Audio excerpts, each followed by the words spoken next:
So Google I/O just happened just this past week, and they announced some pretty interesting things regarding virtual reality. Notably, the Daydream platform, which would be kind of like the Google Cardboard, but actually serious, because if you guys remember, this was created as a joke. I mean, it's still really cool, but it was created as a joke. So they're creating an actual platform with actual legitimate headsets that are not made of cardboard, and phone requirements and whatnot. But still, Google Cardboard is still a thing, and I still think it's really cool. I actually just got my hands on this not long ago at all. So, with all this talk about virtual reality, I mean, you've got the Rift and the Vive coming in, that just came out. Vive is better. You have Samsung Gear VR, which I personally don't like because it kind of defeats the purpose of the whole open Android platform. But anyways, and we have Google Cardboard. So let's see Google Cardboard. These are my reactions to Google Cardboard. Now, quick disclaimer, I have tried this before. I got this yesterday, actually, and I have done some stuff. But I'm still pretty new, and there's still a lot of stuff I haven't tried. There's some apps I just downloaded that I've never tried. So let's see what happens. Never pay full price for your games again. Kinguin.net has up to 70% off game codes, as well as cheap Windows licenses for you system builders. Click the link in the description to learn more. So I have the version 2 of the headset. You can tell because it has this. Version 1 has a magnet, I believe, on the left side that you pull down. Fortunately, with some devices, such as the Nexus 6P, this wasn't quite working. I had to have... it wasn't registering. So the version 2 has this little button. If we open up the headset, this little button pushes forward that little knob, which will touch the screen of your phone. Because that's how this works. You take your phone and you put it in the headset. It has lenses so that you can see it better. You'll see I'm going to have on the screen what's on my phone. So I'm first going to turn my phone and launch the app. Which is why I unplugged my phone. So I launch the Google app. Okay, let's get there. So I am doing this on an iPhone 5.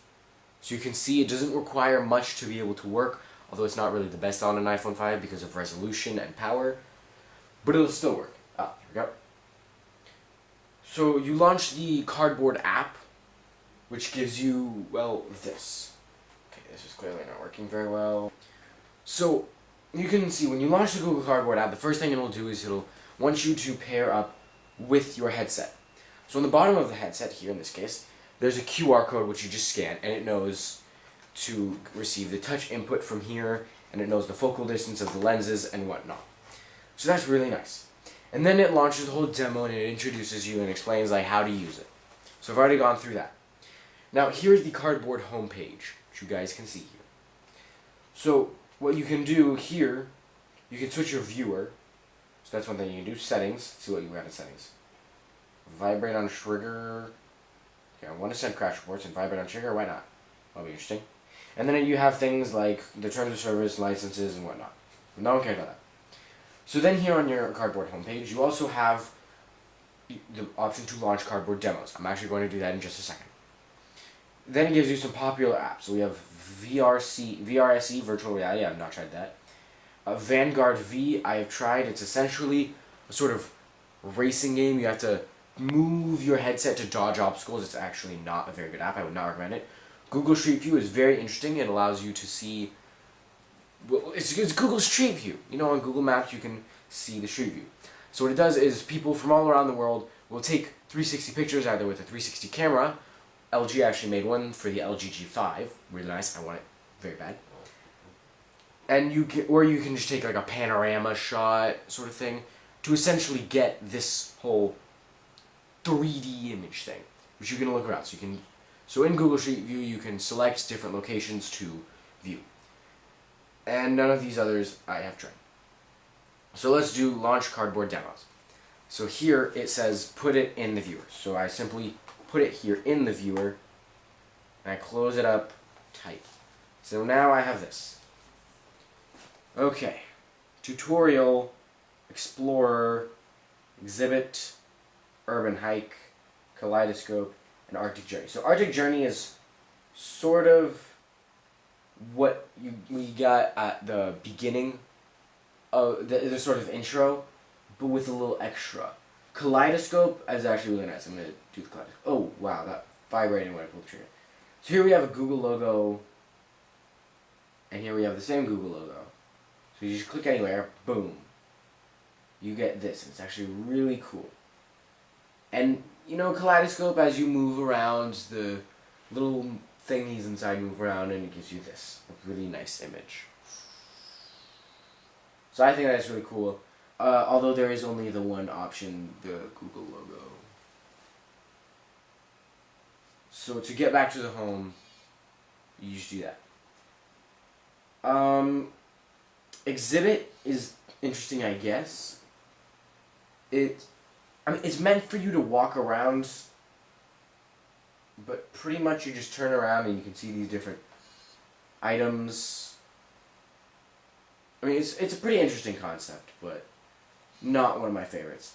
Explorer is honestly very lame. I'm not going to lie here. So you're in a museum, and you can look around the museum.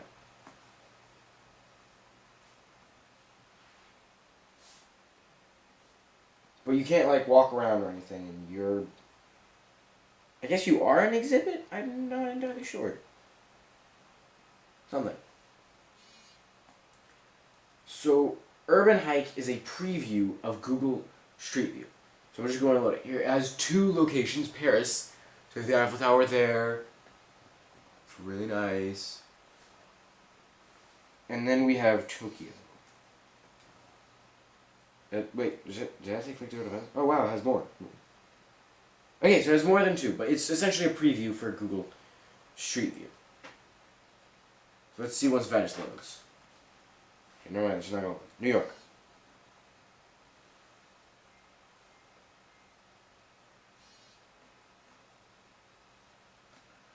Okay, well, it's loading. And here I'm in Rome. Okay. It takes a while to render the image, apparently.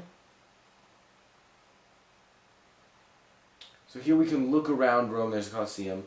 Here, just like on regular Google Street View, you can pull the trigger and advance. Like so. And you can continue and look around from a different angle. So really, this Urban Hike is a preview of Google Street. That's really it. Then Arctic Journey, I guess we're going to go here. So here there are different games you can play that are built into the demo app. Now, of course, you can always get more apps for Google Cardboard, but this is just the demo. So I'm going to go play all because that gives you a preview. So we can look around here in this landscape. I guess this would be a pretty good time to talk about the experience of the virtual reality here. So, one, resolution. That's a thing. With the Oculus Rift and the HTC Vive, they have very high resolutions. Because when you're really close to the screen, you can see all the pixels. The iPhone 5 has a 680p screen. So when it's up here, I can really see these pixels. So this might be better with something like the LG G5, which is a 1440p screen. In terms of lag, when you're turning, I can't feel anything. The motion, I'm not getting motion sick at all. I mean, my mom did when she tried it, but she gets motion sick on the boat ride. So I don't think it's due to that. There's no actual noticeable lag. Frame rate is not really an issue. It feels very natural. It's a very immersive experience. One of the problems I'd say here is when you're holding it, you tend to shake your hand a lot. That sort of shakes the image, which can be a little disorienting. So maybe if you had straps, then you can do this game. But you still do need to be holding the triggers. Now, another thing I will say about the experience is, if you're going to do this, try to have a larger phone. The iPhone 5 is not really meant for this. Because it splits your screen in half, as you guys can see, you only see half your screen size. So for me, it's very limiting. Now, I tried with my friend's LG G3, and it was much, much nicer. Because it's a bigger screen. But so higher resolution and bigger screen is things I would recommend for this. So that's the only, those are the only 2 things that could be a downside, really. Just you see the pixels and it's kind of small. But with the LG G3, again, 1440p screen, large screen. It was really nice. So here you can see about the Arctic Fox. Now this is what I want Google to make more apps. I want them to make a full Google app that is available for Google Cardboard, so I can look things up like this. Because would that not be cool? You could like just say you could use Google Now to talk to your phone, and then look it up, and you could like look around like, I want to see that image, that image. Here is it's a create thing. You can look around and just create your own virtual environment by planting flowers. I mean, it's kind of interesting, I guess, but fairly basic. In VR, you can fly. You can fly. So here we have a bird. Touch the bird. Then we're essentially going on a trip. You guys should have seen my dad's reaction when he first saw it. He was like, whoa, I'm flying. Whoa, this is so cool. But essentially with this game, you're flying around and you can look around. So next we have relax. So this one is sort of like the initial one, except it's nighttime. So here we have the fox again. You can click on the fox and then it'll bring you right here.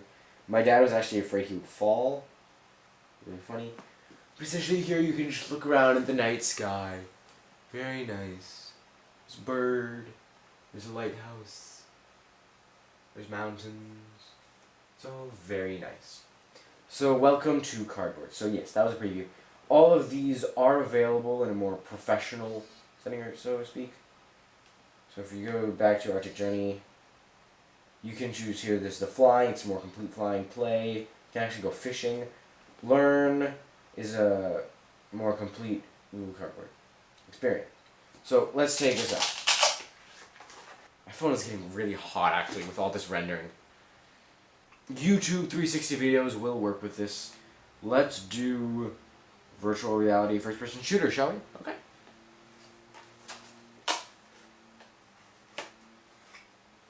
So I load it. Well actually will it just work? Does a new pair? Nope, it seems to just work, so I put it in the headset. I line it up. And then let's play. Oh my goodness, what the heck. So, okay, this is one of those bad implementations where it's just off. And then ads. Oh my goodness. This is killing my phone. It is painful to look at because you have these two screens and it just splits it. Okay, so virtual ads are not cool. So seeing as it's not really the same image on both sides, it's actually quite disorienting. It doesn't feel like it's lining up. Let's see, can I pull the trigger? Nothing. So I'm looking around. Pew, pew, pew. There's absolutely nothing happening. What if I try tapping the screen? Okay, so that actually does. I see. Part of the problem here is that I'm just tapping on the ad. So this wave 1 is coming. But this is one of those this is one of the problems with this, and I think something that's going to be solved with Google Daydream is that there's some apps that are just absolutely pathetic and horrible. VR Funfair. What's this? Let's see. Sometimes they're just like off and it doesn't quite line up. They're not necessarily optimized for the touch sensor, so if you have the magnet one, that might be better. Oh, this one doesn't need pair. Loading. See, this is much better. What do we got here? Everything is locked. What is this? Here's something. No. Nothing's happening. Okay. Yes, hit follow. Loading. So I guess this is on.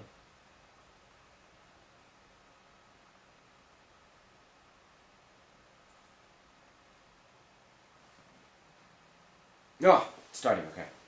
So here I appear to be in a roller coaster. Whoa. Dang. Okay.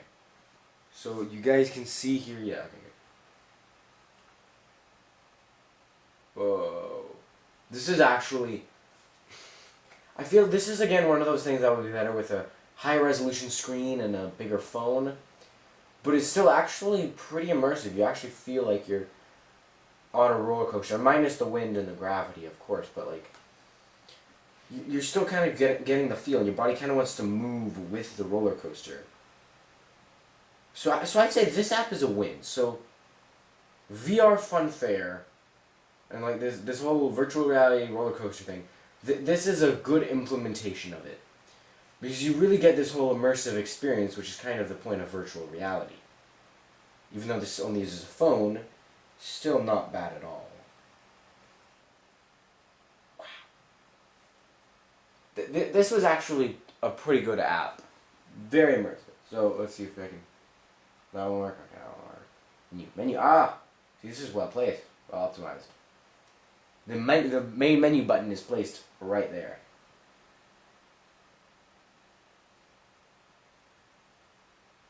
Okay.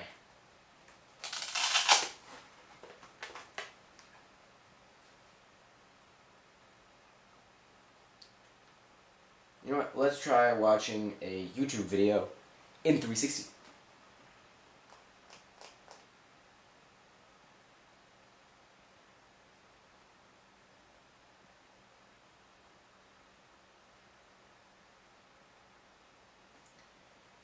Video.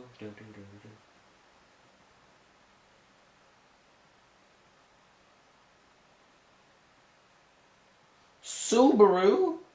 Bro, I don't watch Subaru in 360. So then you go here, and it will allow you to choose cardboard.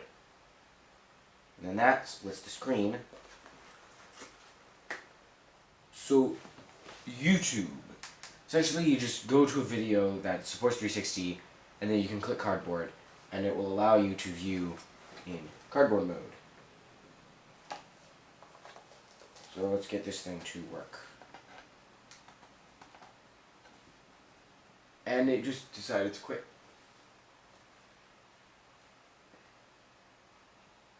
So now my final thoughts about Google Cardboard. So I think it's actually really cool. It's pretty immersive, especially considering that it's just a cell phone in a piece of cardboard. A few complaints I do have, though. Make sure you're using a good phone. Battery life is definitely an issue. My battery was fully charged when we started this video, and it is now at 66%. That is terrible. Also, power. So a lot of people will be like, why do you care if your phone's powerful or not? Like, it doesn't matter, dude. This is why it matters. My phone, there's an app I tried yesterday. It was so laggy because my phone just could not render it. And right now my phone is actually pretty hot. Also, phone size, like the screen size of your phone. Because it takes two images and it turns them into one, you get half of the screen size of your phone. So make sure you use a nice big phone. Resolution is also a thing. When you're like right here, right in front of it, you can see all the pixels. iPhone 5 has a 680p screen that is not good for VR. You can see the pixels. Now, 1440p, which most flagship Android phones are these days, they're much better experience. Actually, my friend has the LG G3, 1440p screen, nice big, I think it's like 5.3 inches or so. We put it in here and I tried it. Very different than with my iPhone 5. Now, while it is technically compatible with all phones, these are things to note. It's a much more immersive experience with a bigger phone and a higher resolution. So with that being said, it's still a really nice experience. The lag when turning, there's none. Or at least I personally could not feel any. One of the issues would be like frame rate and stuff. It might feel like... I'm fairly certain it's displaying at 60 frames. No problem at all. I'm looking around. I'm not getting motion sickness because of any delay or anything. That implementation is very nice. Really, the only issues I have with this are like screen size and resolution, and then obviously like the power to render and whatnot. Just the things that have to do with the power and the specs of the phone itself. But the implementation of the virtual reality, I think, is really nice. Now, with the introduction of Daydream, presumably later this year, I think that this could become something absolutely amazing. So those are my thoughts on the Google Cardboard. If you've tried it or have anything to say about it, don't be afraid to leave a comment down below. And also check out my other channel, my DIY channel, where I can show you DIY stuff. Schism DIY. I guess that's it for this video. See ya.